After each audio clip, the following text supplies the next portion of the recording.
Industries ballroom. Simone Montgomery smoothed down her midnight blue evening gown and smiled at the investors surrounding her husband. She'd been to dozens of corporate events in her life, but this one felt different. This was her world now. Her real world. Where she belonged. "Mrs. Montgomery, your husband's expansion into the European market is brilliant," an older gentleman said, raising his glass to her. "You must be very proud."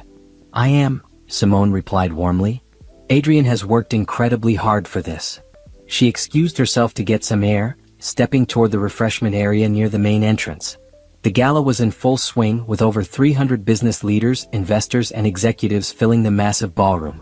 This was Sterling Industries' biggest event of the year, and everything had to be perfect. That's when she saw him. Harrison Brooks stood near the entrance, his tall frame unmistakable even in the crowd. Her ex-husband. The man who had destroyed her life 2 years ago without a second thought.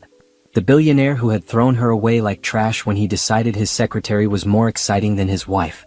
Simone's heart hammered in her chest, but she kept her face calm. She'd known there was a chance she might see him eventually. The business world was smaller than people thought. But she hadn't expected it tonight. Not here. Not at Adrian's event. Harrison's eyes scanned the room with that familiar arrogance she remembered too well. He was looking for someone important, no doubt. Someone who could save his failing company. She'd heard through industry connections that Brooks Technologies was hemorrhaging money and investors. Their eyes met across the room. Simone saw the moment of recognition flash across his face, followed immediately by something ugly. Contempt.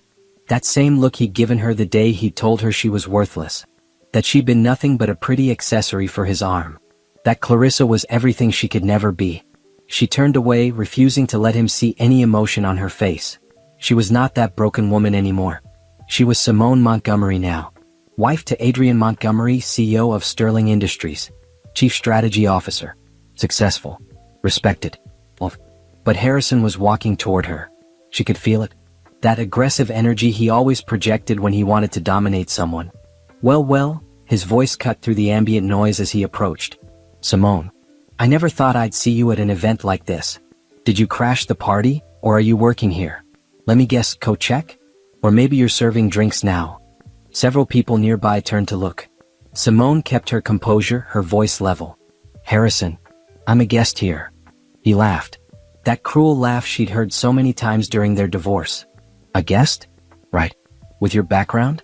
We both know you don't belong in a room like this. You never did.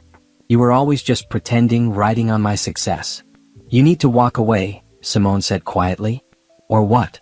Harrison stepped closer, his voice rising. More people were watching now, conversations dying around them. "You'll call security? Everyone here should know what you really are. A gold digger who married up and got exactly what she deserved when I divorced you. You're nothing, Simone. You always were." Before she could respond, Harrison reached out and pushed her. "Art." Simone stumbled backward in her heels, barely catching herself on the edge of a cocktail table. Gasps erupted around them. Champagne glasses toppled and shattered on the marble floor. Her expensive gown was splashed with wine. The entire ballroom seemed to freeze. "You don't belong here," Harrison said loudly, clearly enjoying the attention. "You're an embarrassment. Just like you always were. Get your hands off my wife." The voice was cold, deadly calm, and it came from directly behind Harrison. Adrian Montgomery stood there, 6 feet tall, his expression carved from ice. His usually warm brown eyes were hard as stone. Behind him stood 3 security guards and several board members, all staring at Harrison with undisguised shock and anger. Harrison's face went white. "Your wife." "Security," Adrian said, not taking his eyes off Harrison. "Remove this man from the premises immediately. And someone call the police. He just assaulted my wife in front of 300 witnesses." "Now wait just a minute," Harrison started. "You put your hands on her," Adrian interrupted, his voice cutting through the room like a blade. "You pushed my wife. You humiliated her in front of my investors, my board members, and my business partners. You're done here." Security moved forward, gripping Harrison's arms. He looked around wildly, finally seeming to understand the magnitude of what he'd just done.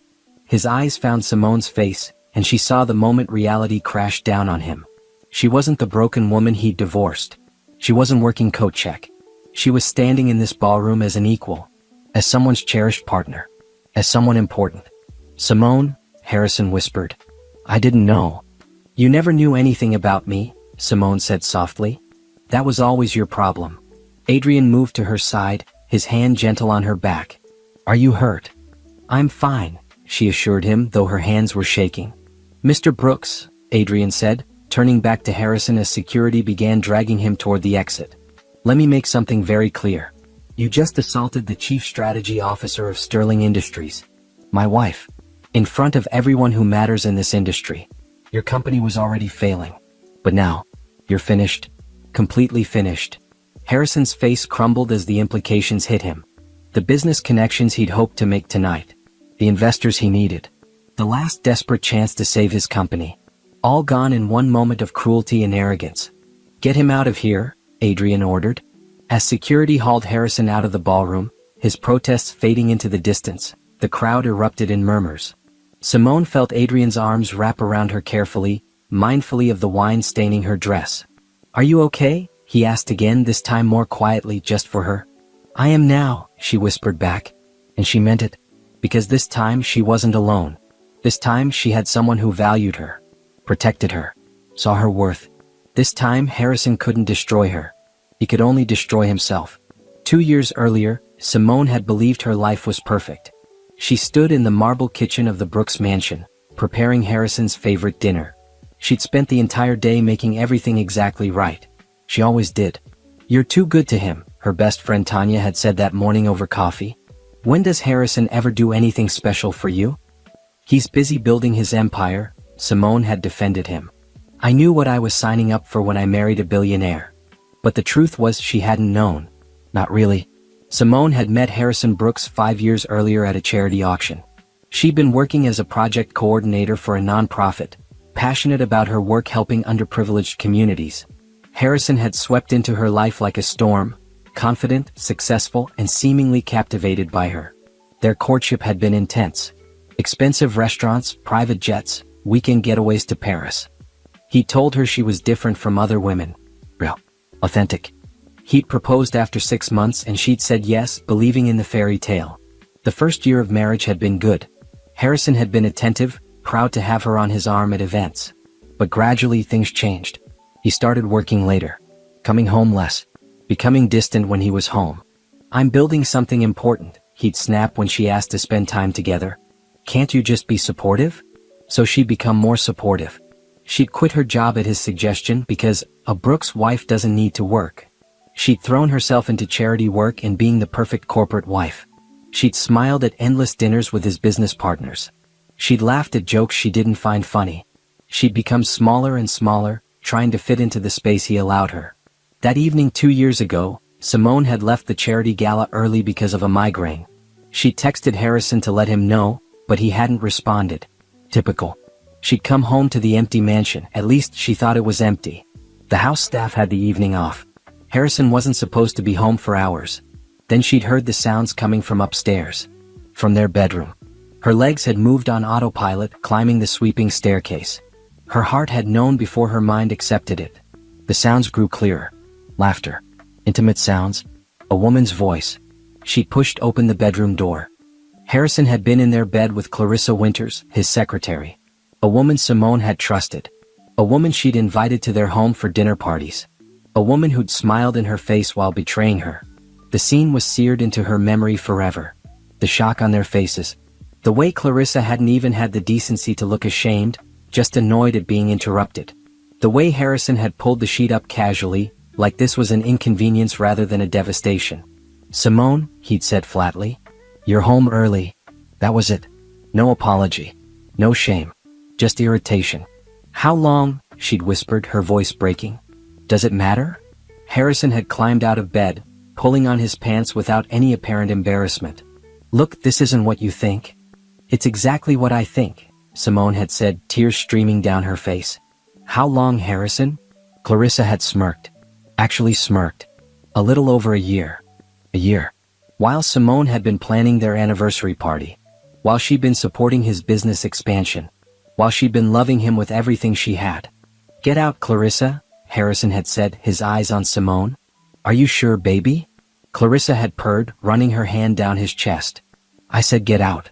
After Clarissa left, taking her time getting dressed while Simone stood there frozen, Harrison had turned to her with cold eyes. "I want a divorce," he'd said simply. "What?" Simone had felt like she was drowning. "Let's not drag this out. We both know this marriage was a mistake.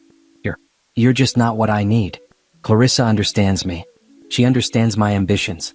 You've always been too soft, too needy, too ordinary." Each word had been a knife. Simone had stood there, her whole world collapsing, while the man she'd loved tore her apart with casual cruelty. "I gave you everything," she'd whispered. "You gave me nothing I couldn't get anywhere else," Harrison had replied. "You were good for my image for a while. The sweet nonprofit girl who made me look like a good guy. But I'm past needing that now. I need someone who can match my ambition. That's Clarissa."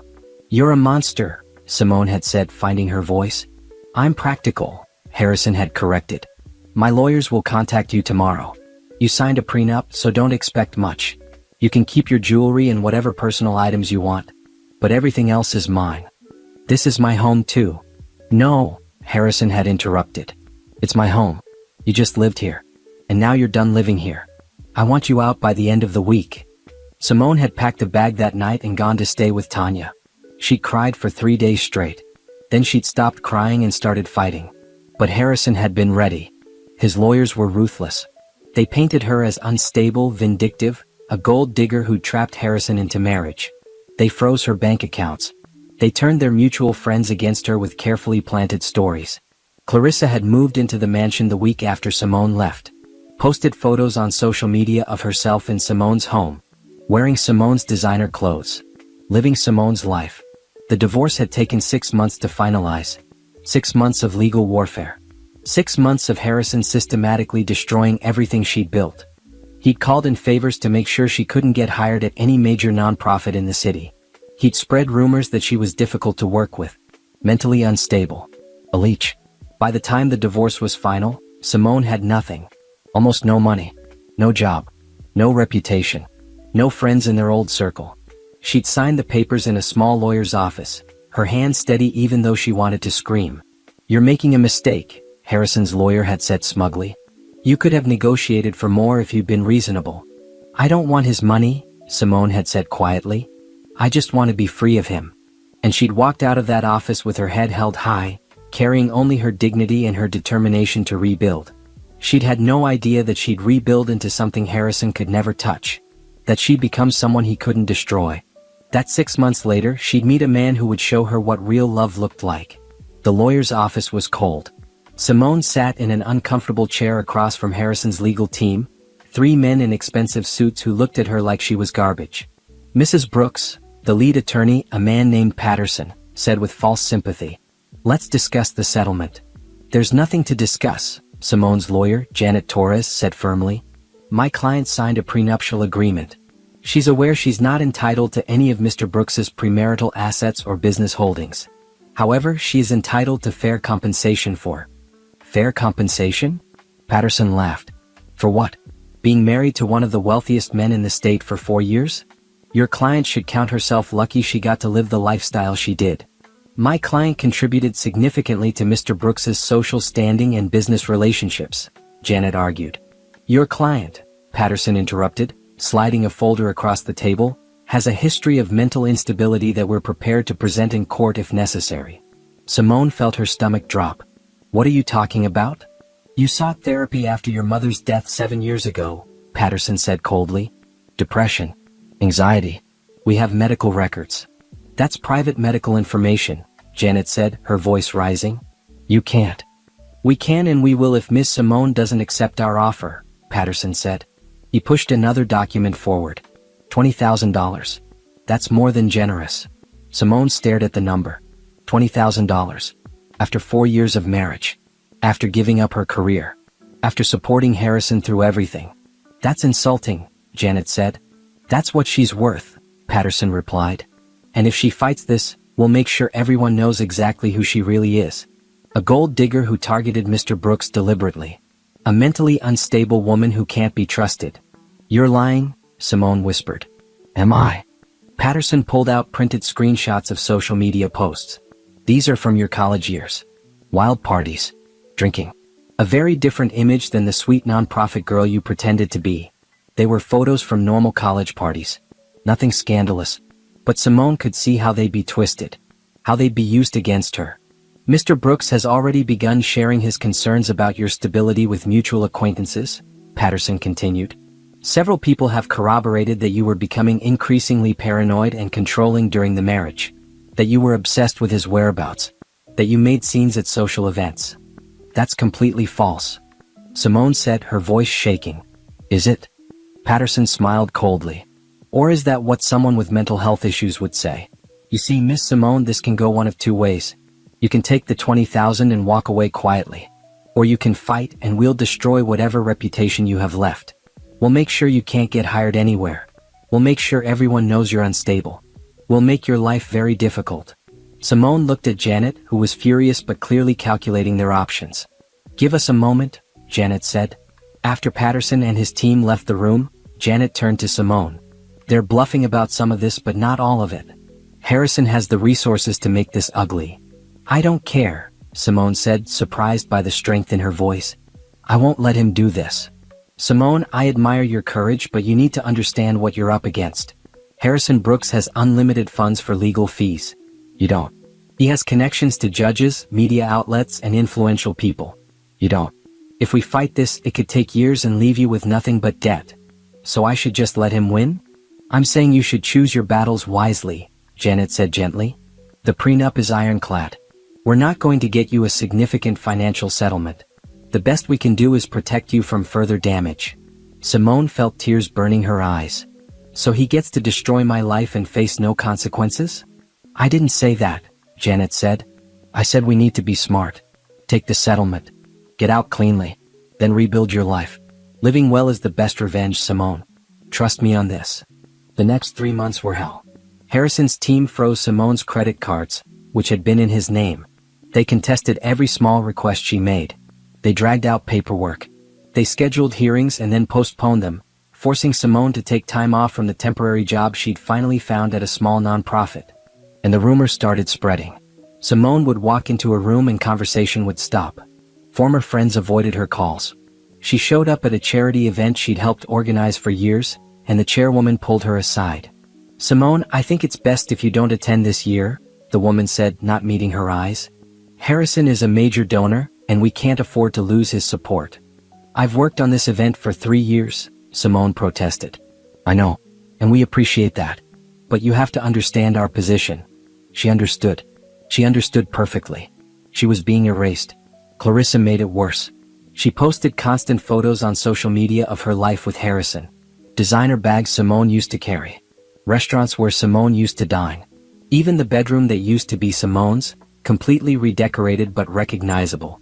One photo caption read, "Finally with a real man who appreciates a woman who matches his ambition. Some girls just can't keep up." Tanya wanted to respond, to defend Simone publicly, but Simone stopped her. "It's what they want," she said. "They want me to look bitter and crazy. I won't give them that satisfaction." But privately she was breaking. She'd moved into a small studio apartment in a less expensive part of town. She was working at a nonprofit that paid barely above minimum wage. She ate ramen most nights. She cried herself to sleep. The final divorce hearing was quick. Harrison didn't even attend, he sent his lawyers. Simone sat in the courtroom and signed her name on the documents that ended her marriage. "Do you have anything you'd like to say?" the judge asked. Simone looked at Patterson and his team.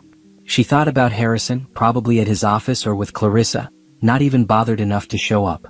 "Yes," she said quietly. "I hope he gets exactly what he deserves." Patterson smirked. "Is that a threat?" "No," Simone said. "It's a prediction." She walked out of that courthouse with $20,000, her personal belongings and her freedom. It didn't feel like much, but it was hers. That night, sitting in her tiny apartment, Simone made a decision. She wasn't going to let Harrison define her. She wasn't going to stay in this nonprofit sector where his influence could follow her. She was going to reinvent herself completely. She was going to build something Harrison could never touch. She was going to succeed in a way that made all his cruelty meaningless. She opened her laptop and started researching business programs, career changes, anything that would help her start over. She didn't know it yet, but that was the night she started becoming Simone Montgomery. The woman who would make Harrison Brooks regret every cruel word. The woman who would rise so far above him that he'd look like an ant from her view. 6 months after the divorce, Simone barely recognized her own life. She'd sold most of her designer clothes and jewelry to pay for a 6-week intensive business certification program. She'd moved her belongings into storage and crashed on Tanya's couch while she rebuilt herself from nothing. The program had been brutal. Accounting, business strategy, market analysis, project management, all crammed into 6 weeks of 12-hour days. But Simone had absorbed every lesson like her life depended on it. Because it did. "You're the most driven person in this program," her instructor had told her on the last day. "Companies would be lucky to have you." Simone had applied to 73 positions. She'd received 68 rejections, 5 interviews, and finally one offer. Sterling Industries. Project manager position. Decent salary. Room for growth. She'd accepted before they finished making the offer. Her first day at Sterling Industries, Simone had stood in front of the gleaming office building and taken a deep breath. This was it. Her fresh start. Her new life. No one here knew about Harrison or the divorce or any of it. She was just Simone Davis. She'd gone back to her maiden name, a project manager ready to prove herself. The work was challenging. Sterling Industries was a major player in sustainable technology, and they moved fast. Simone managed multiple projects simultaneously, coordinating between departments, handling budgets, solving problems that arose. She was good at it. Better than good. Within 3 months, her supervisor pulled her aside. "You're exceeding expectations," he'd said. "I'm putting you on the Scandinavia expansion project. It's high profile. Don't let me down." Simone hadn't let him down. She'd coordinated the entire expansion flawlessly, bringing the project in under budget and ahead of schedule. Her work caught the attention of the executive team. That's how she'd ended up at the leadership retreat in Colorado. The retreat was held at an exclusive mountain resort. 50 of Sterling Industries' top performers, brought together for 3 days of strategic planning and team building. Simone had felt out of place at first, surrounded by executives and senior managers. She was still relatively new, still rebuilding her confidence. But during a breakout session on market expansion, she presented an idea about targeting emerging markets in Southeast Asia. Her presentation had been thorough, backed by data, and offered a fresh perspective. After the session, a tall man with warm brown eyes and a thoughtful expression had approached her. "That was impressive," he'd said, extending his hand. "Adrian Montgomery." Simone had recognized the name immediately. CEO of Sterling Industries. The man who ran the entire company. "Thank you, Mr. Montgomery," she'd stammered. "Adrian, please. And I mean it. That Southeast Asia strategy is exactly the kind of innovative thinking we need. Would you have time to discuss it further? Maybe over dinner tonight?" That dinner had changed everything. Adrian wasn't like Harrison at all. He'd asked questions and actually listened to the answers. He'd wanted to know about her background, her ideas, her perspectives. He'd been impressed by her work, not her appearance. He'd seen her mind before anything else. "I grew up poor," Adrian had told her over dessert. "My father was a factory worker. I built this company from nothing because I understood that success comes from hard work and smart strategy, not from looking down on people. That's why your idea resonated. You're thinking about how to help communities while building business. That's rare." They talked for 3 hours. About business, about life, about their views on success and failure. "I was married," Adrian had said at one point. "My wife passed away 4 years ago. Cancer. We have a daughter, Riley. She's 8. Being a single parent and running a company is complicated." "I can imagine," Simone had said softly. "I'm divorced. It was difficult. Do you want to talk about it?" And surprisingly, she had. She told him a simplified version: the cheating, the ugly divorce, the rebuilding. She hadn't mentioned Harrison's name or how cruel it had been. But Adrian had seemed to understand anyway. "Anyone who couldn't see your worth is a fool," he'd said simply. Over the next few months, Adrian had sought out Simone's input on various projects. He'd promoted her to senior project manager. He'd invited her to strategy meetings. And slowly, carefully, their professional relationship had developed into friendship. "Riley wants to meet you," Adrian had said one day 6 months after the retreat. "She's heard me talk about this brilliant woman at work and she's curious." Meeting Riley had been nerve-wracking. Simone had no experience with children. But Riley had bounded up to her with unbridled energy and announced, "Dad says you're really smart and you helped him with the Asia thing. Are you as smart as he says?" "I don't know," Simone had laughed. "How smart does he say I am?" "Really, really smart. Like genius level." "Well, I don't know about genius. Do you like pizza?" Riley had interrupted. Because Dad's making pizza tonight and he's terrible at it, but I didn't want to hurt his feelings. But if you think it's bad too, maybe he'll believe it. Simone had looked at Adrian, who was trying not to laugh. The pizza had indeed been terrible. But the evening had been perfect. Adrian had walked Simone to her car that night. Riley likes you, he'd said. She's picky about people. So that means something. I like her too, Simone had admitted. She's wonderful. So are you, Adrian had said softly. Then he'd asked the question that had been building between them for months. Would you like to have dinner with me? Not as colleagues. As more than that. Simone had been terrified. The last relationship had destroyed her. But Adrian wasn't Harrison. Adrian was kind. Genuine. Real. Yes, she'd said. I'd like that very much. Their first real date had been at a small Italian restaurant, nothing fancy. Adrian had shown up with flowers and opened her car door and asked about her day. He'd been nervous, which she'd found endearing. I haven't done this in a long time, he'd admitted. Dating. It's terrifying. I know what you mean, Simone had said. They'd taken things slowly. Adrian never pushed. He respected her boundaries. He introduced her to Riley gradually, making sure everyone was comfortable. He was thoughtful and patient in everything Harrison hadn't been. At work, they'd been professional. No one knew they were dating. Simone had insisted on maintaining that boundary, wanting to prove herself on her own merits. After a year of dating, Adrian had proposed. Not at a fancy restaurant or public event, but in his living room while Riley was at a sleepover. Just the two of them, honest and real. I love you, he'd said simply. I love your strength and your intelligence and your kindness. Riley loves you. I want to build a life with you. Will you marry me? Simone had cried. Happy tears this time. Yes. The wedding had been small and private. Just close friends and family. Riley had been the flower girl, beaming with joy. It was nothing like Simone's first wedding. That huge, expensive show that had been all about appearances. This was real. This was love. This was home. When she'd signed the marriage license as Simone Montgomery, she'd felt like she was claiming her real identity for the first time. The first 3 months of marriage were an adjustment. Not because things were difficult, but because they were so different from everything Simone had known before. Adrian actually wanted to spend time with her. He came home for dinner. He asked about her day and listened to the answer. He valued her opinions on everything from business decisions to what color to paint Riley's room. I think you should be more involved in the strategic planning side of Sterling, Adrian said one evening as they cleaned up after dinner. Riley was upstairs doing homework. Your insights are consistently some of the best I hear. I don't want anyone thinking I'm getting special treatment because I'm your wife, Simone said carefully. You're not getting special treatment. You're getting recognition for being brilliant.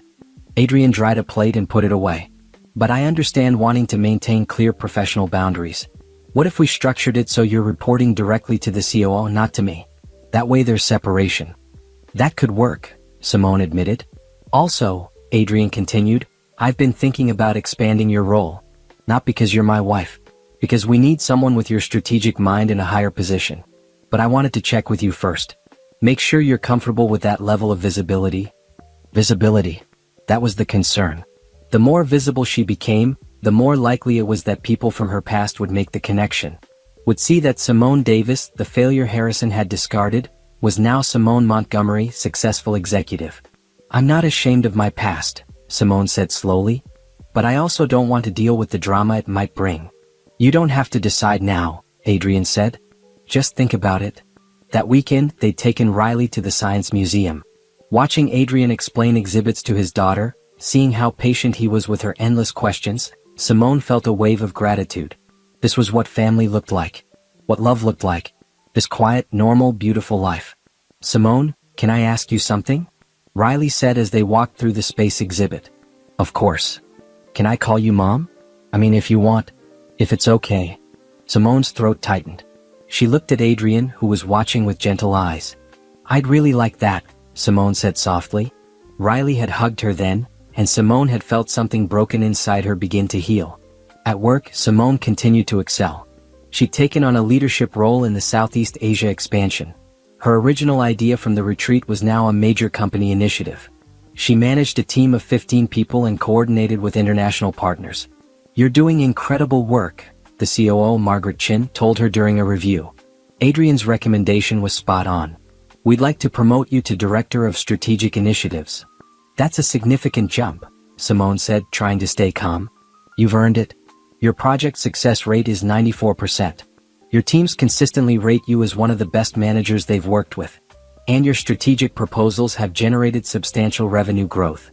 The title just reflects what you're already doing. Simone accepted the promotion. With it came more responsibility, a better office, and unfortunately, more visibility. Her name started appearing in company announcements and industry publications. Simone Montgomery, Director of Strategic Initiatives at Sterling Industries. She waited for the shoe to drop, for someone from her old life to recognize her. But nothing happened. Apparently, the world had moved on from the scandal of Harrison Brooks's divorce. She was just another business professional now. Home life settled into a comfortable rhythm. Simone helped Riley with homework, attended school events, and gradually became a real parent. Adrian included her in every major decision about Riley's life, treating her as an equal partner. I never thought I'd have this, Simone admitted one night as they sat on the back porch after Riley had gone to bed. A real marriage. A family. Happiness. You deserve all of it, Adrian said, taking her hand. I know your ex-husband did a number on you, but you need to know, you're extraordinary, Simone. Not because of me. Because of who you are. I love you, she said simply. I love you too. Life wasn't perfect. Simone still had moments when she doubted herself, when Harrison's cruel words echoed in her mind. But Adrian was always there to remind her of her worth. And watching Riley grow and thrive gave Simone a purpose beyond just proving her ex wrong. One evening, almost a year into their marriage, Adrian came home with a serious expression. The annual Sterling Industries Gala is coming up, he said. It's a huge event. Investors, board members, business partners from around the world. As my wife and as the Director of Strategic Initiatives, you'll be there in a prominent role. I expected that, Simone said. I need to tell you something, Adrian continued. Harrison Brooks's company has been struggling.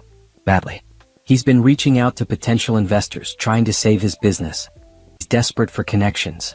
Simone felt her stomach drop. Will you give him an invitation? Absolutely not, Adrian said firmly. But he might find a way in anyway. Rich, desperate men often do. I wanted you to know the possibility exists. If you're not comfortable attending, I understand completely. Simone thought about it. The old Simone would have hidden. Would have avoided any possibility of seeing Harrison. But she wasn't that woman anymore. I'll be there, she said. I'm not going to hide from him. I'm not going to let him have that power over me anymore. You're sure? I'm sure. Adrian pulled her close. If he does show up and causes any problems, he'll regret it. You have my word on that. Simone believed him. But she also knew she could handle Harrison now. She wasn't his victim anymore. She was Simone Montgomery. She was strong. She was successful. She was loved. She was everything Harrison had tried to convince her she could never be. The gala was 3 weeks away. Simone bought a beautiful midnight blue evening gown. She had her hair styled.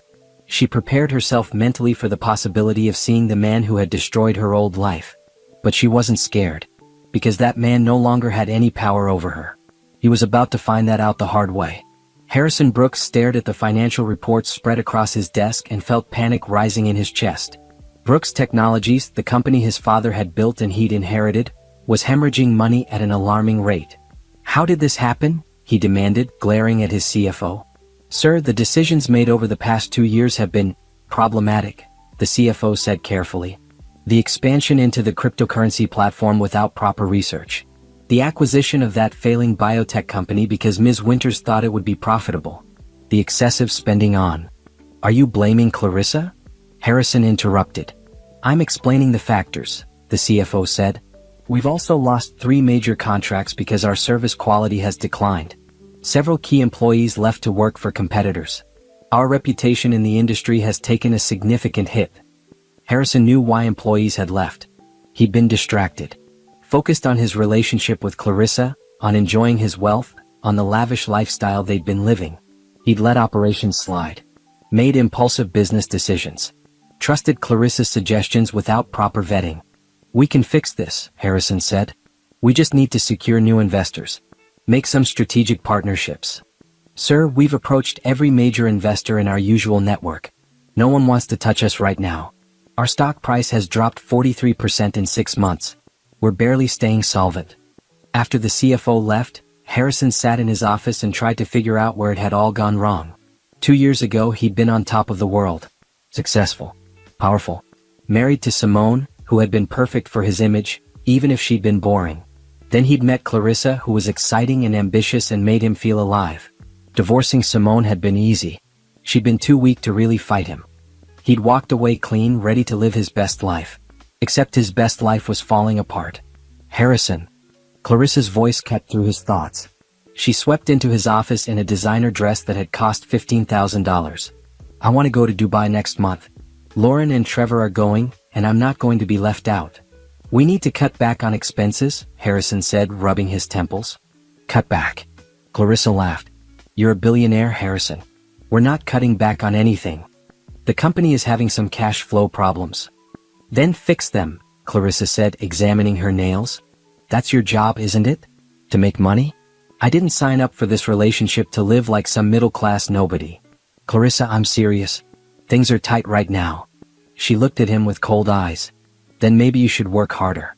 Your father built this company from nothing. Are you telling me you can't even maintain it? The comparison to his father stung. His father had been a ruthless businessman who'd built Brooks Technologies into a powerhouse. Harrison had always felt like he was living in his father's shadow, trying to prove himself worthy of the inheritance. I'm doing my best, Harrison said defensively. Your best isn't good enough, Clarissa said. I've been looking into investment opportunities. Sterling Industries is hosting their annual gala next month. All the major players will be there. If you could partner with Adrian Montgomery, it would solve all our problems. Sterling Industries is way out of our league right now, Harrison said. So get in their league, Clarissa snapped. Or I swear, Harrison, I'll find someone who can actually provide the lifestyle I deserve. She left, slamming the door behind her. Harrison slumped in his chair. This wasn't how things were supposed to be. Clarissa was supposed to be his perfect match, his ambitious partner. But lately all she cared about was money and status. She barely wanted to be around him unless he was spending money on her. He missed. No. He wasn't going to think about Simone. That weak, boring woman who'd never understood him. Who'd been content with charity work and quiet dinners. Who'd never pushed him to be more. Except she had pushed him, hadn't she? She'd supported every decision, helped him network, made him look good at social events. She'd been the foundation that had let him focus on business. But he'd thrown her away because Clarissa had seemed so much more exciting. Harrison shook off the thoughts and focused on the immediate problem. He needed investors. He needed connections. Clarissa was right about one thing. The Sterling Industries gala was full of potential partners. He started making calls. None of his usual contacts could get him an invitation. Sterling Industries was selective about their guest list, and Harrison's reputation had taken hits he hadn't realized. People were talking about his company's problems. About his poor business decisions. About his messy divorce. I heard you really did a number on your ex-wife, one potential contact said over lunch. That whole thing was ugly, Brooks. Made you look petty. She was trying to take me for everything I had, Harrison lied. I had to protect myself. Sure, the man said, clearly not believing him. But the way you handled it? Making her look crazy? That's not a good look. Makes people wonder what you'll do to business partners if things go south. Harrison hadn't considered that angle. He'd been so focused on winning the divorce, on punishing Simone for daring to question his affair, that he hadn't thought about how it made him look professionally. Anyway, the contact continued, I can't help you with Sterling Industries. Sorry. Harrison kept trying. He pulled every favor he had. Finally, 3 weeks before the gala, he managed to secure an invitation through a business acquaintance who owed him money. It wasn't an official invitation, more of a +1 situation, but it would get him in the door. I got us into the Sterling Gala, he told Clarissa that evening. Finally, she said, barely looking up from her phone. I need a new dress. Something that makes a statement. Clarissa, I said we need to watch our spending. And I said I need a new dress. Unless you want me to show up looking poor? She gave him that look, the one that said she was already thinking about other men who could give her what she wanted. Harrison bought her the dress. $20,000. It hurt, but losing Clarissa would hurt worse. He needed her right now. Needed someone in his corner. The night before the gala, Harrison researched Sterling Industries and Adrian Montgomery. The company was impressive, innovative, profitable, growing rapidly. Montgomery himself had an impeccable reputation. Self-made billionaire, widower, raising a young daughter alone while running a major company. Everything Harrison wished he was. If he could secure a partnership or investment from Sterling Industries, it would save Brooks Technologies. It would prove he was still relevant, still powerful. He never connected the dots. Never thought to research Adrian Montgomery's wife. Why would he? The CEO's personal life wasn't relevant to business. Harrison had no idea he was about to walk into a trap of his own making.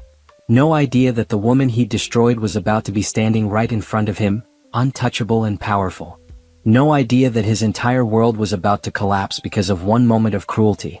He got dressed for the gala in his best suit, confident that tomorrow night would be the turning point. That he'd walk into that ballroom and save everything. He had no idea how wrong he was. The silence in the ballroom was deafening. Simone stood there, wine dripping from her dress, surrounded by shocked faces. Adrian was still standing behind Harrison, his expression carved from ice. "You're making a mistake," Harrison said, his voice shaking as security gripped his arms. "I didn't know." "You didn't know?" Adrian's voice was quiet but carried through the entire room. "You didn't know that assaulting someone in public is wrong? You didn't know that pushing a woman who never did anything to you is unacceptable?" "I mean, I didn't know she was your wife," Harrison stammered. "And that matters why?" Adrian took a step forward. "Would it have been acceptable if she was anyone else? She was a server? A caterer? An assistant? Does someone need to be connected to a CEO for you to treat them with basic respect?" Harrison's face flushed. Around them, guests were pulling out phones. Recording. Someone's phone camera flashed. This was going to be everywhere by morning. "Adrian, please," Harrison tried again. "This is a misunderstanding. Simone and I have history." "I know exactly what history you have," Adrian interrupted. "She told me everything about your marriage. About how you cheated on her. About how you divorced her and tried to destroy her reputation. About how you made her life hell for being brave enough to leave you." Simone saw the moment Harrison realized how badly he'd miscalculated. His eyes darted around the room, looking for allies, for escape routes, for any way out of this situation. "You're overreacting," Harrison said, trying to sound confident. "I barely touched her. She's being dramatic." "I'm standing right here," Simone said quietly. Her voice wasn't loud, but something in it made everyone turn to look at her. "And I'm not being dramatic. You put your hands on me. You pushed me. You tried to humiliate me in front of all these people. Just like you tried to humiliate me during our divorce. Just like you've been trying to make me feel small for years. You're nobody," Harrison spat, his composure cracking. "You were nothing when I married you and you're nothing now. You just found another rich man to leech off of." "Enough," Adrian said, his voice sharp. "Security, remove him. Now." As the guards started dragging Harrison toward the exit, he twisted around, his eyes wild. "You'll regret this. Do you know who I am? What I can do?" "You're Harrison Brooks," Adrian said calmly. "CEO of a failing company that will be bankrupt within 6 months at your current trajectory. You're a man who just assaulted the wife of the CEO of Sterling Industries in front of 300 witnesses, including board members, investors, and media representatives. You're finished. You can't do this to me," Harrison shouted. "You did this to yourself," Simone said. She felt Adrian's hand on her back, steady and supporting. "You always blamed everyone else for your problems. But the truth is, Harrison, you're your own worst enemy. You always have been." Harrison lunged toward her, but security held him back. "You vindictive. Get him out," Adrian ordered. "And call the police. I want him charged with assault." "No." Harrison struggled against the guards. "Please. I'm sorry." "Simone, tell them. Tell them it was a mistake." Simone looked at the man she'd once loved. The man who had destroyed her life without a second thought. The man who had shown her zero mercy when she was at her lowest point. "No," she said simply. They dragged Harrison out. His protests faded as the doors closed behind him. The ballroom erupted in whispers. Simone stood there, feeling hundreds of eyes on her. Her dress was ruined. Her carefully styled hair was disheveled. She probably looked like a mess. But she'd never felt stronger. Margaret Chin, the COO, appeared at her side. "Simone, are you all right? Do you need medical attention?" "I'm fine," Simone assured her.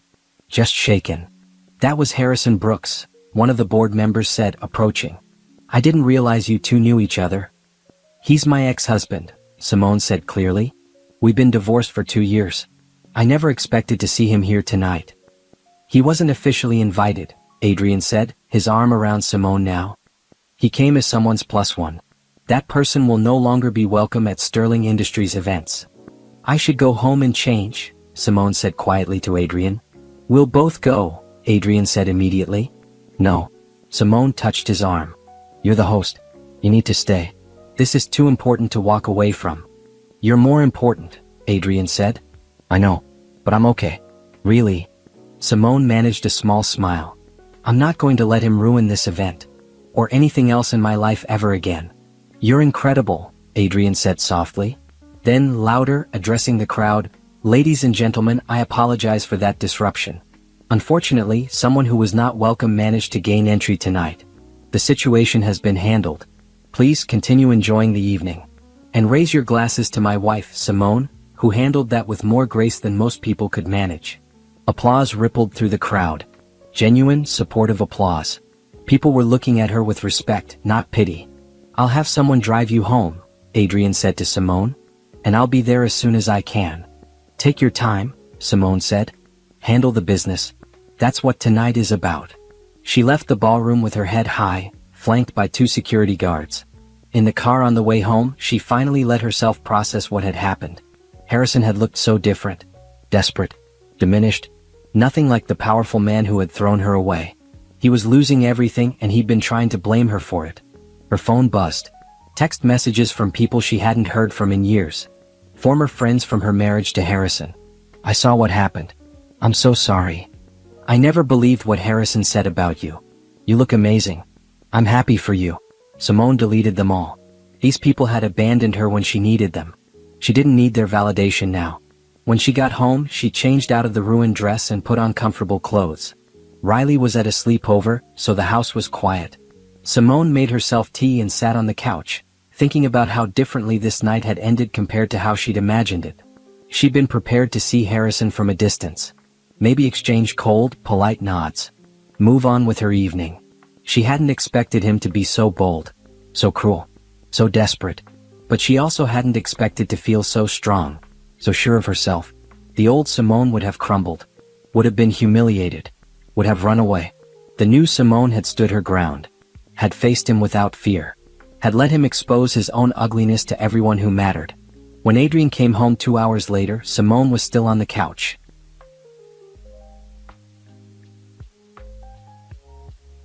How did the rest of the gala go? She asked.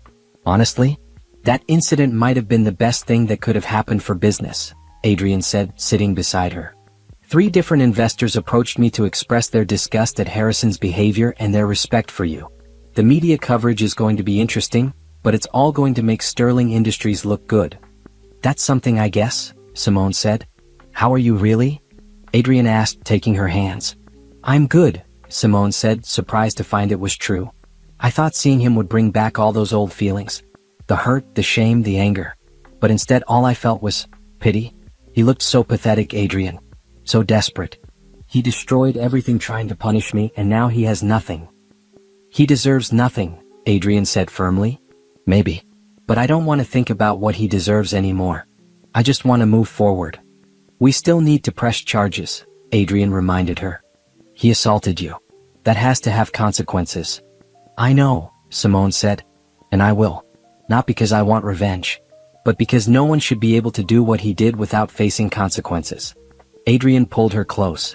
I'm so proud of you. I'm proud of me too, Simone said softly. And she meant it. Tonight had been a test she hadn't known she'd have to face. And she'd passed. Harrison had tried one more time to break her. But she was unbreakable now. The next morning, Simone woke up to her phone exploding with notifications. The incident at the gala was everywhere. Business news sites. Social media. Even mainstream news had picked it up because Harrison Brooks was a somewhat public figure. The headlines varied. Billionaire assaults ex-wife at industry event. Harrison Brooks removed from Sterling Industries gala after altercation. CO Adrian Montgomery defends wife from ex-husband's attack. Someone had recorded the entire incident. The video was clear. Harrison approaching Simone. His aggressive body language. The moment he pushed her. Adrian stepping in. Harrison being removed by security. This is going to be everywhere for weeks, Adrian said, reading the news on his tablet over breakfast. Is that bad for Sterling Industries? Simone asked. No. If anything, it's showing we don't tolerate that kind of behavior. The response on social media is overwhelmingly supportive of you." He showed her his tablet. The comments were brutal toward Harrison. "What kind of man pushes a woman like that? He's pathetic. She clearly upgraded. This is why his company is failing. No character." "I need to go to the police station today," Simone said. "File the official assault charges." "I'm coming with you," Adrian said immediately. "You don't have to." "I'm coming with you," Adrian repeated firmly. At the police station, Simone gave her statement. The officer taking her report was professional and sympathetic. "We have multiple videos of the incident," he said, "and dozens of witnesses. This is a strong case. Mr. Brooks will be charged with assault. Given his resources, he'll probably be released on bail quickly, but there will be a trial." "What happens if he's convicted?" Simone asked. "For a first-time offense of this nature, probably a fine and possibly probation. It's unlikely he'll serve jail time, but it will be on his record." That afternoon, Harrison was arrested at his office. The media covered that too. Photos of Harrison in handcuffs being led out of Brooks Technologies headquarters.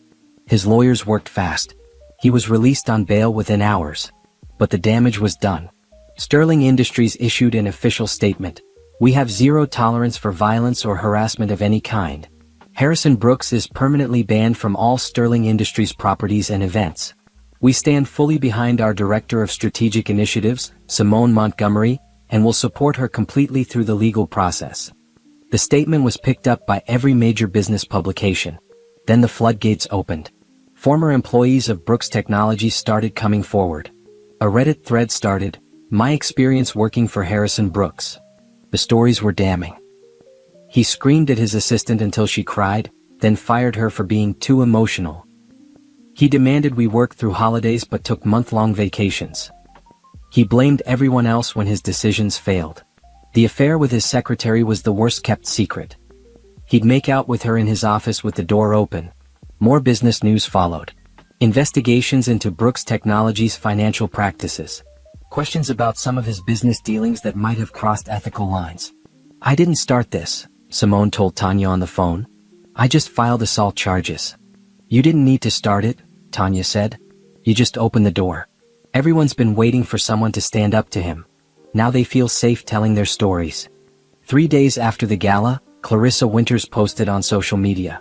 A long, dramatic post about how she was heartbroken to discover the true nature of the man I loved, and how she was moving on to find someone who truly values me. "She's leaving him," Adrian observed, reading the post. "Probably found out how bad his financial situation really is." "She only wanted his money," Simone said. "Now that he's losing it, she's gone." A week later, the photos appeared. Clarissa at an expensive restaurant with Theodore Hartman, another billionaire. She'd already moved on. The preliminary hearing for the assault charges was scheduled for 3 weeks out. Harrison's lawyers tried everything to get the charges dropped or reduced. They offered settlements. They claimed it was a misunderstanding. They suggested Simone was motivated by revenge. Simone's lawyer, a fierce woman named Patricia Williams, shut down every attempt. "My client was assaulted in front of hundreds of witnesses," Patricia stated firmly in court. "There's video evidence. There's no misunderstanding. Mr. Brooks committed a crime, and he needs to face the consequences." The judge agreed. The case would proceed to trial. Throughout all of this, Simone maintained her normal life. She went to work. She came home to Adrian and Riley. She attended Riley's soccer games and helped with homework. She refused to let Harrison's final act of aggression consume her life. But she also refused to back down. His lawyers called again, Patricia informed her. "They're offering a substantial settlement if you'll drop the criminal charges. We're talking 7 figures." "No," Simone said immediately. "You don't want to hear the amount? I don't care about the amount. This isn't about money. This is about making sure he understands that actions have consequences. That he can't just buy his way out of everything." "Some victims would take the money," Patricia said carefully. "I'm not some victim anymore," Simone said. "I'm someone who's making sure this doesn't happen to anyone else." The trial was set for 2 months out. In the meantime, more of Harrison's world fell apart. Major clients terminated their contracts with Brooks Technologies. Investors pulled out completely. The company's stock became essentially worthless. Board members resigned. Key employees left for competitors. The company that Harrison's father had built was imploding. "You're destroying him," Tanya said during lunch one day. I'm not destroying him, Simone corrected. I filed legitimate charges for a crime he committed. Everything else, the business failures, the lost relationships, the reputation damage, that's all him. Those are the consequences of years of treating people terribly. Still, Tanya said, it must feel good to watch him lose everything. Simone thought about it. It doesn't feel as good as I thought it would. Mostly I just feel free. Like I'm finally closing that chapter of my life for good. 2 weeks before the trial, Harrison's lawyers made one final attempt. They requested a meeting with Simone directly, claiming Harrison wanted to apologize in person.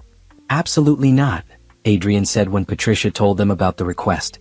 Actually, Simone said slowly, I want to hear what he has to say. Simone. Not alone, she clarified. With Patricia and you present. In a controlled environment. I want to hear his apology. Or whatever he thinks passes for an apology. The meeting was arranged at Patricia's office. Harrison arrived looking like he'd aged 10 years in 2 months. His expensive suit didn't fit quite right anymore. His face was drawn. His hands shook slightly. Simone, he said as soon as he saw her. Thank you for agreeing to meet with me. I'm not agreeing to anything except this conversation, Simone said coolly. Speak. Harrison glanced at his lawyers, who nodded encouragingly. I want to apologize. For everything. For the affair, for the divorce, for how I treated you. And especially for what happened at the gala. I was wrong. I was cruel. I was everything you've said I was. Is that the apology your lawyers wrote for you? Simone asked. No, Harrison stopped. Okay, yes, they helped. But I mean it, Simone. I made terrible mistakes. I'm losing everything because of those mistakes. My company. My reputation. Clarissa left me. I have nothing left. And you want me to fix it, Simone said flatly. I want you to have mercy, Harrison said. Drop the charges. Tell Adrian to reconsider the blacklist. Help me save what's left of my company. Please. I'm begging you. There it was. The real reason for the apology. He didn't want forgiveness. He wanted rescue. No, Simone said. Simone, please. You're not sorry, Harrison. You're desperate. There's a difference. Simone leaned forward. When you divorced me, you made sure I had nothing. You froze my accounts. You destroyed my reputation. You turned people against me. You made my life hell because I had the audacity to be hurt by your betrayal. I know. I'm not finished, Simone said sharply. When I was at my lowest point, when I had nothing, did you show mercy? Did you help me? Did you even care that you destroyed someone who loved you? Harrison said nothing. You didn't, Simone continued, because you didn't see me as a person. I was just an inconvenience to you. Something in your way. So you removed me as brutally as possible. I'm sorry, Harrison whispered. Now you're facing consequences, Simone said. And you want me to save you. But I'm not your wife anymore. I'm not your responsibility. I'm not your solution. I'm just someone you assaulted who is making sure you face legal consequences for that assault. The trial will ruin me completely, Harrison said. That's not my problem, Simone said. You made your choices. These are the results. She stood up. We're done here. Simone, wait. We're done, she repeated. Then she looked at Harrison one last time. I hope you learn something from this. I hope you become a better person. But that's not my job anymore. Goodbye, Harrison. She walked out, Adrian right behind her. In the car, Adrian took her hand. Are you okay? I'm perfect, Simone said. And she meant it. She'd faced Harrison one last time and she'd felt nothing but peace. The trial was going to happen. Harrison was going to face justice.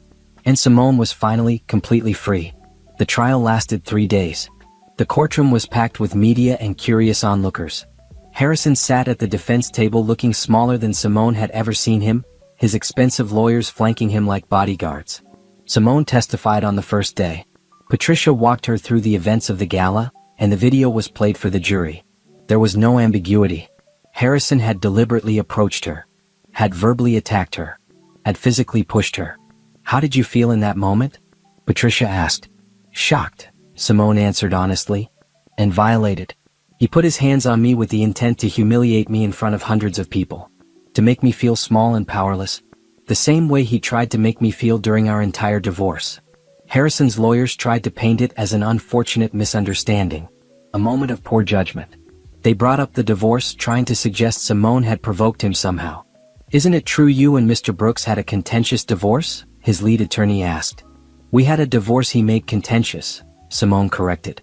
I wanted to end our marriage quietly. He chose to make it a war. And isn't it true you're now married to a billionaire CEO? That you've done quite well for yourself? Objection, Patricia said immediately. Relevance. Sustained, the judge said. Counselor, Ms. Montgomery's current marriage has nothing to do with whether your client assaulted her. Over the next 2 days, other witnesses testified. People who'd been at the gala. The security guards who'd removed Harrison. Margaret Chin, who testified about Simone's character and professionalism. Then came the character witnesses for Harrison. Or rather, the lack thereof. His lawyers had struggled to find anyone willing to testify on his behalf. They brought in a business associate who spoke stiffly about Harrison's past success. A distant cousin who barely knew him. But former employees testified for the prosecution. Volunteered to do so. They told stories of Harrison's temper, his tendency to blame others, his pattern of aggressive behavior. He once threw a stapler at an assistant's head, one former employee testified. When it missed and hit the wall, he made her clean up the mess and apologized to him for making him angry. The jury heard it all. The pattern of behavior that made the assault at the gala not an isolated incident but part of who Harrison was. On the third day, Harrison took the stand in his own defense. His lawyers had advised against it, but he'd insisted. He needed to tell his side. I made a mistake, Harrison said, his voice carefully modulated. I saw my ex-wife at an event and old emotions came up. Anger about how our marriage ended. I acted inappropriately and I regret it deeply. So you admit you pushed Ms. Montgomery? The prosecutor asked on cross-examination. There was contact, yes, Harrison hedged. But I didn't intend to hurt her. What did you intend? I just wanted her to understand. Understand what, Mr. Brooks? That you were angry with her? That you wanted to humiliate her in front of her colleagues and her husband? No, You said, and I quote from multiple witnesses, you don't belong here. You're an embarrassment. Is that correct? Harrison's jaw tightened. I was upset. And when you're upset, you put your hands on people? You push them? That's not what Answer the question, Mr. Brooks. When you're upset, is it acceptable to physically assault someone? No, Harrison admitted quietly. The jury deliberated for 4 hours. When they returned, the verdict was clear, guilty. Harrison's face crumbled as the judge read the verdict. He truly believed he'd somehow get away with it. That his lawyers would save him.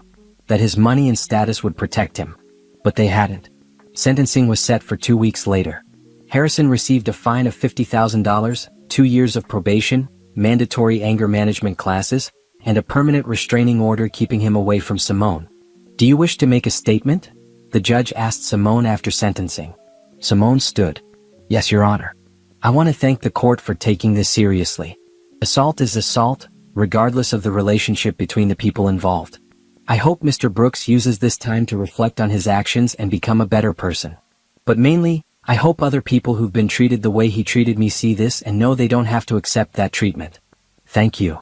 As Simone left the courthouse, reporters swarmed. She'd prepared a brief statement with Patricia. Justice was served today, Simone said calmly. I'm grateful to the jury and the justice system. Now I'm going home to my family. That was it. No gloating. No celebration. Just closure. The business fallout continued. Within a month of the trial, Brooks Technologies filed for bankruptcy. The company that had been in Harrison's family for 30 years was gone. The assets were liquidated to pay creditors and legal fees. Harrison's mansion was seized by the bank. His cars were repossessed. His investment accounts were frozen and emptied to pay debts. He'd been a billionaire. Now he was unemployed and essentially broke. Several of his former executives approached Sterling Industries for positions. Simone personally interviewed 3 of them. Why did you stay at Brooks Technologies as long as you did? She asked one candidate. Honestly?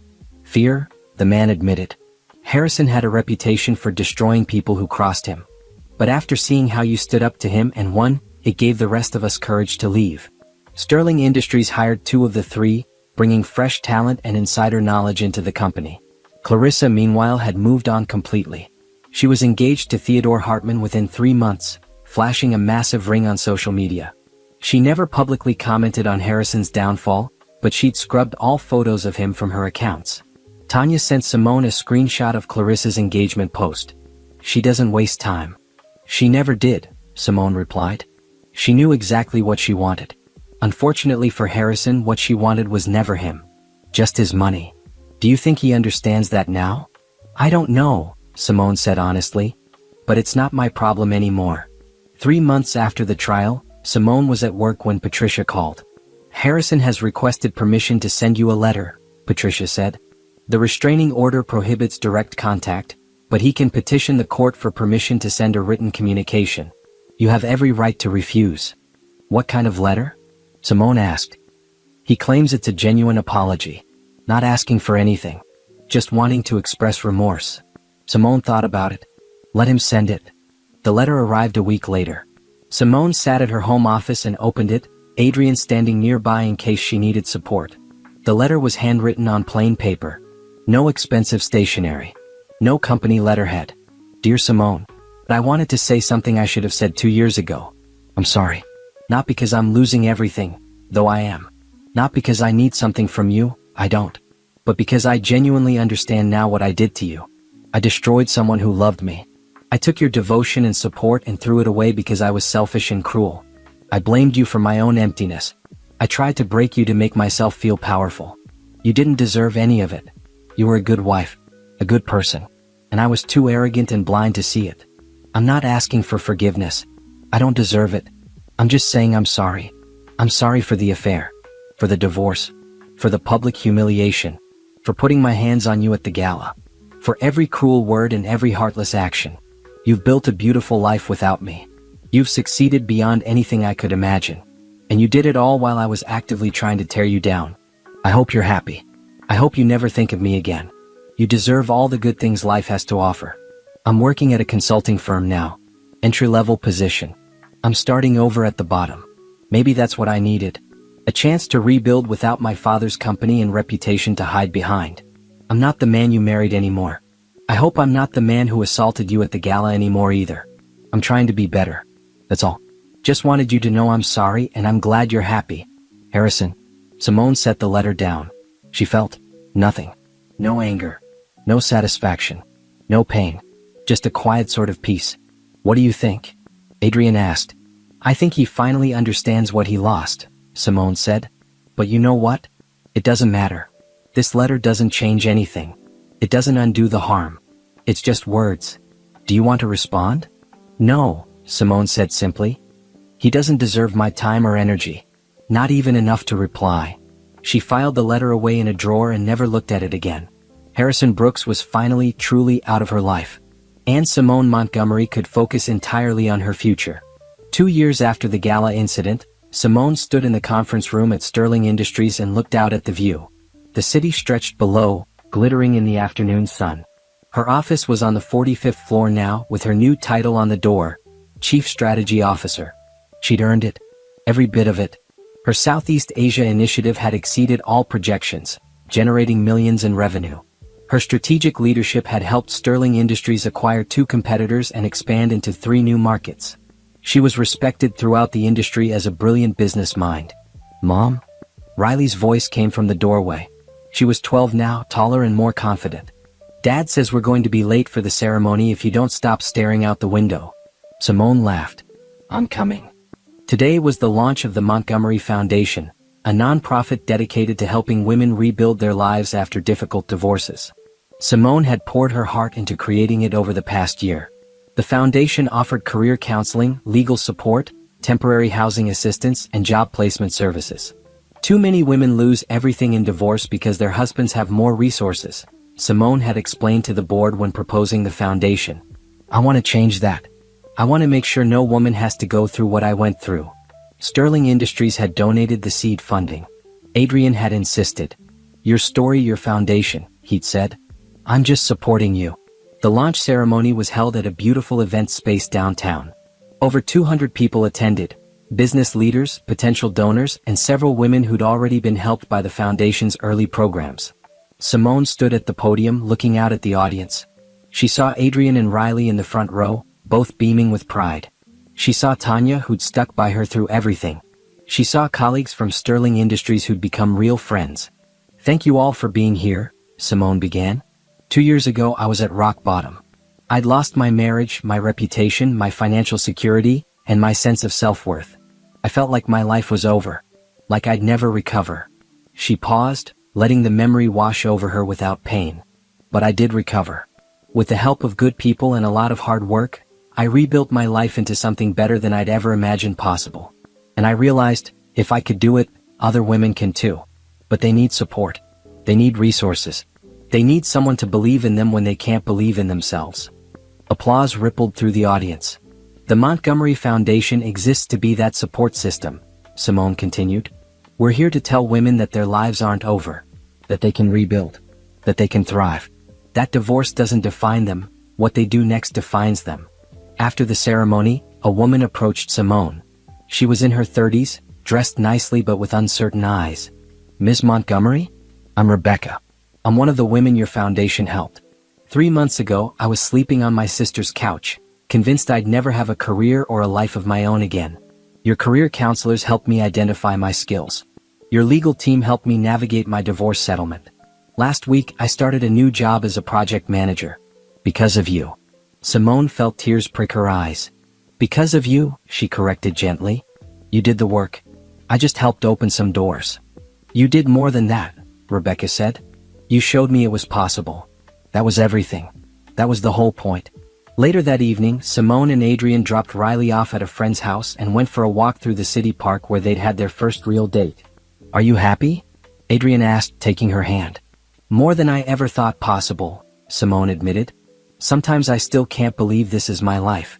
That I get to wake up next to you every day. That I have Riley. That I have work I love and the chance to help other people. You deserve all of it, Adrian said firmly. You're the strongest person I know, Simone. The way you rebuilt yourself, the way you refused to let bitterness consume you, the way you turned your pain into purpose. It's incredible. I had help, Simone said. I had you. We have each other, Adrian corrected. That's what partnership means. They walked in comfortable silence for a while. Then Simone said, I saw Harrison last week. Adrian stopped walking. What? Where?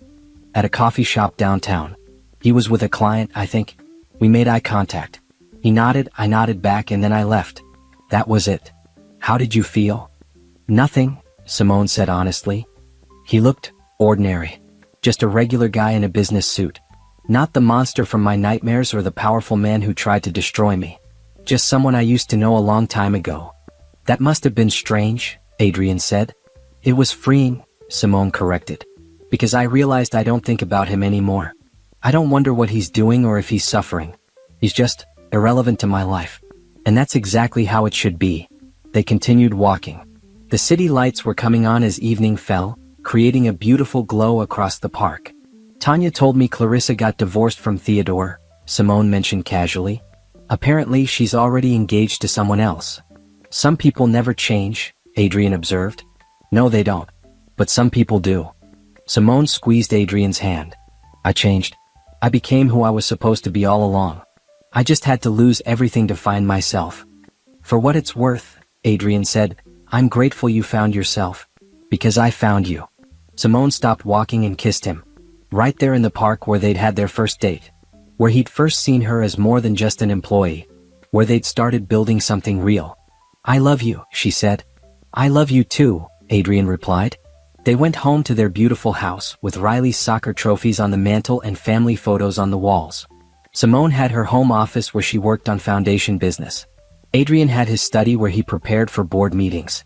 They had a life they'd built together, based on respect and trust and genuine love. That night, as Simone got ready for bed, she looked at herself in the mirror. Really looked. She saw a woman in her late 30s, confident and successful. She saw the chief strategy officer of a major corporation. She saw the founder of a foundation changing women's lives. She saw a wife and a mother. She saw herself. Finally, completely herself. Harrison had tried to convince her she was nothing. That she was worthless without him. That she'd never amount to anything on her own.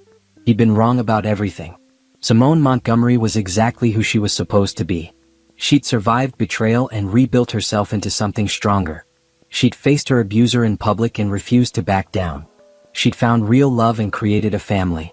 She'd succeeded beyond anyone's expectations. She'd won. Not because Harrison had lost, though he had. But because she'd built a life so full and rich and meaningful that Harrison's opinion of her meant nothing. His attempts to destroy her had failed completely. She'd risen above every obstacle he'd placed in her path. And now she was helping other women rise too, breaking the cycle, proving that divorce wasn't an ending but a new beginning. As Simone turned off the light and climbed into bed next to Adrian, she felt complete peace. The past couldn't hurt her anymore. The future was bright with possibility. She'd done more than survive. She'd thrived. And that was the best revenge of all, building a life so beautiful that the person who tried to break you becomes completely irrelevant. Harrison Brooks was a footnote in her story now, a painful chapter that had led to something better. But Simone Montgomery? She was the whole story. The hero, the survivor, the victor. And her story was far from over. It was just beginning. You know, before I end this video, I want to talk to you for a moment.